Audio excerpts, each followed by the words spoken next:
तिसरं औषध आहे हनीटस सिरप. लहान मुलांमध्ये स्पेसिफिकली काही दिवस कोरडा खोकला असतो, ज्याच्यामध्ये कफ पडत नाही आणि नंतरहून कफ पडायला चालू होतो. दोन्ही पद्धतीचा कफ असू द्या, हनीटस सिरप ही त्या दोन्ही कंडिशनमध्ये काम करणारं औषध आहे.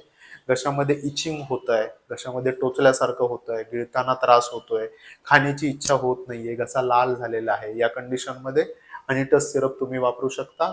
ॲलर्जिक रायनायटिस नंतर येणारी कंडिशन असते तो म्हणजे की ॲलर्जिक खोकला किंवा आपण त्याला दम्याचा त्रास म्हणतो, पंप वगैरे वापरावा लागतो बऱ्याच वेळा लहान मुलांना.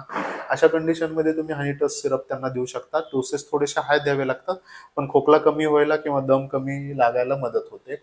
आणि लहान मुलांमध्ये जर का जेवण न जाण्याची तक्रार येत असेल आणि विकनेस भरपूर असेल, तर या कंडिशनमध्ये सुद्धा तुम्ही हनीटस सिरप तुमच्या डॉक्टरांना विचारून देऊ शकतात.